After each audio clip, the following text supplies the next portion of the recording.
Intros are always like the hardest part of these videos because like you need something interesting enough to draw people in, but not so like bizarre that people are like, oh, fuck off. So what I've chosen to go with is like glasses where you can clearly see the light I'm using to light this shot. Is it worse if I do this? Because now I can't see myself. So I'm gonna wing it this way. This is fine. Hi, welcome back to this, whatever it is, who knows. Definitely not me. Today I'm going to do another one of my, today I'm going to talk about another one of my fabulous garbage installments on the list, and that is the, oh god, my brain's died. So today I'm going to talk about another installment of, oh god, I'm actually just going to die. Do you ever have those days when you wake up and you're just not motivated to do anything? I'm genuinely not sure anymore if this is just a mental illness thing or if this is an everyone thing. And I know that in the broad spectrum of things, everyone has those days where they just feel bad. But I'm talking specifically about like creative people who want to make music or write or draw or act or sing or make weird ranty YouTube videos. Do you ever just like wake up and feel like you have no idea where you're going or what you're doing, or sometimes to a deep dark extent who you are? Because I don't know who I am outside of this, and I don't know if the person that I am when I'm on camera is a real person, or if I'm over or underacting, or how to be more myself or less myself or more interesting, or and sometimes I go down this rabbit hole, like deep, dark existentialism, and I can't get out of it. And a lot of that has to do with the mental illness. And once you go down that path, you get stuck there. You know, if you don't have mental illness, you're less likely to get stuck there because your brain is healthier and enables you to go, okay, but like take a step back and it'll be okay. Whereas my brain goes, no, you're staying down here forever with me, we're gonna die alone. Which is an odd topic to talk about dressed in a shirt covered in... I look like I'm dressed to film a video all about, I don't know, summer in LA or something. Like one of those like mums that thinks that she's part of the fun, so she comes and drops her kids off in like a fun top. I was gonna make a fun video about one of my favorite movies, which is why the shirt is relevant, because it's set in the desert, it's set in Egypt. But I can't do it. I can't work up the energy to do it, and it's tiring. It's really tiring. And I do it a lot. Like I constantly talk about wanting to be a writer. That's what I want to go to university for. I want to write. But then, you know, if I was really a good writer, would I need to go to university? And I get like caught up in this catch-22 of just like, oh God, I don't know who I am or where I am or what I'm doing, and oh no, and it's really hard. And being a writer, I think, is really hard because it's so subjective. And the things that I love most, that I enjoy doing the most, and that I think I'm best at, I don't actually know because they're so subjective. I love singing, but if you've ever seen an episode of Idol or X Factor, you know that there are people out there whose whole family goes, oh my God, you're so amazing. And then they go out there and it sounds like a cat and an ostrich having an aggressive fight next to a garbage disposal. So it's like, you know, it doesn't matter if I, you know, was in a musical, or if I sound good to myself or enjoy, you know, it's weird. And I think Donald Glover said it best when he said entertainment is like the only field where you can't enjoy the thing that you do. He said when he first started producing music as Childish Gambino, he was listening to it in his car because he wanted to see what it sounded like in a car. And, you know, and he picked his friend up and she was like, is this you? And he was like, yeah. And she was like, you listen to your own music? And he was like, well, yeah, because why would he have made it if he didn't like it? And it's such a weird thing. Like, I can read my writing and actually enjoy it, and I can listen to myself singing and actually enjoy it, but then I don't know if any of that makes it valid enough to post it to the internet and show it to people, or to, like, you know, do it around my friends. Or I don't go to karaoke bars, even though, like, I love singing and I think it's fun. I don't go out and do it in front of people because the pressure is too much. And the amount of recordings I have on my laptop, there are hundreds and hundreds of recordings that I have of me singing 50 different songs.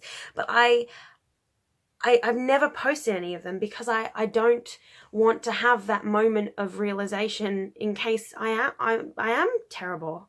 I don't want to have that moment, because there's only two things in the world that I genuinely think I'm good at. And that's writing and it's singing. And so, of course, what I've done is I've never shown anyone except my mum and my close friends my writing. And I've only sung when I've had cause to.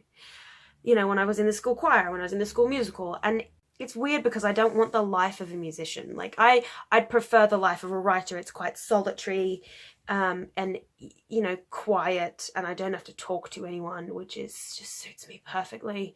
And, you know, there's less traveling for the most part. But I like singing and I like writing and I like these things, but I am so scared of putting them out there in case someone points out that I'm actually terrible at them and then I've wasted a good chunk of my life on this thing that I love. And also, what if the thing that you love is the thing that you're bad at?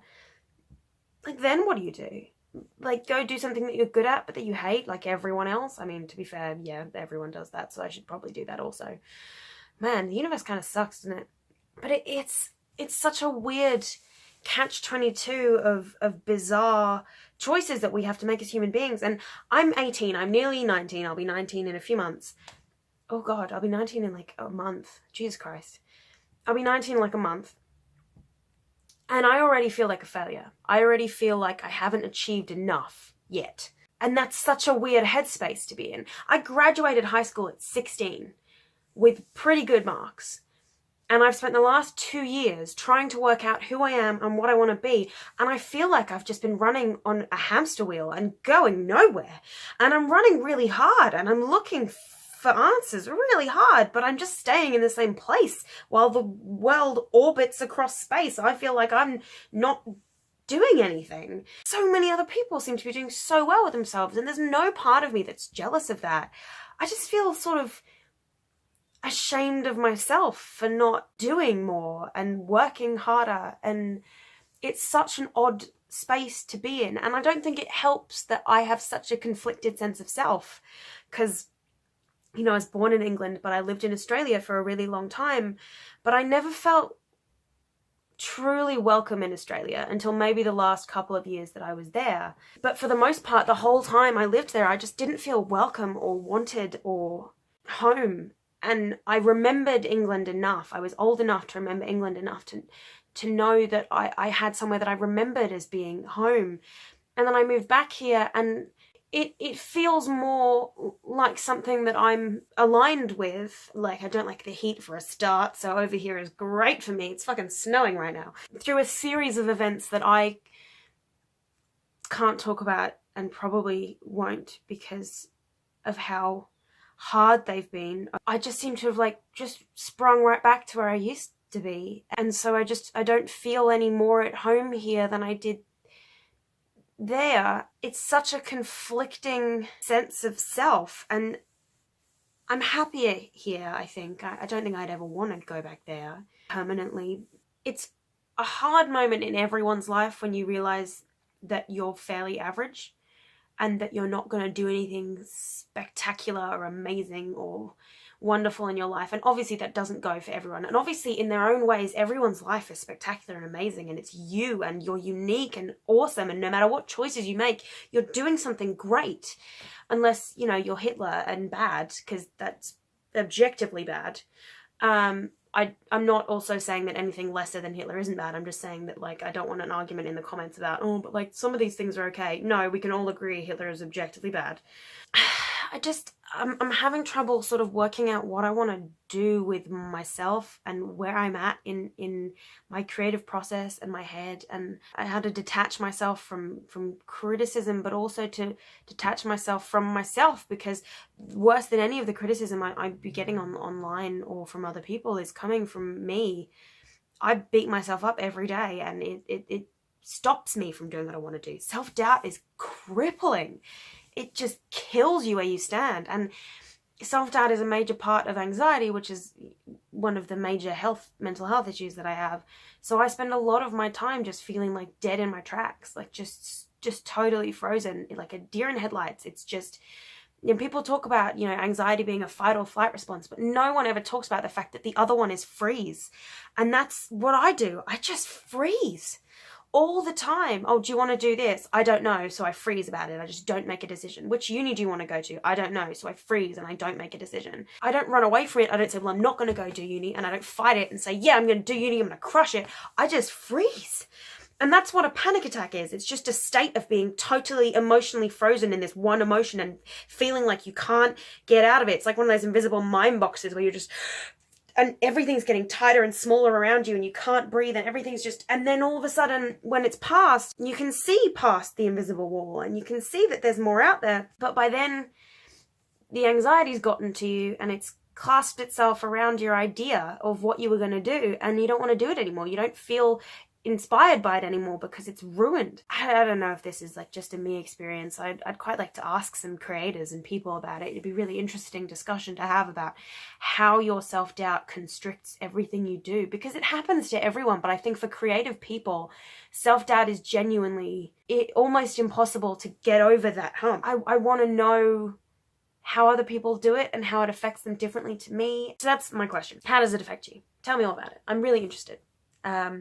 And I don't have an outro, so fuck me, and have a lovely, positive day.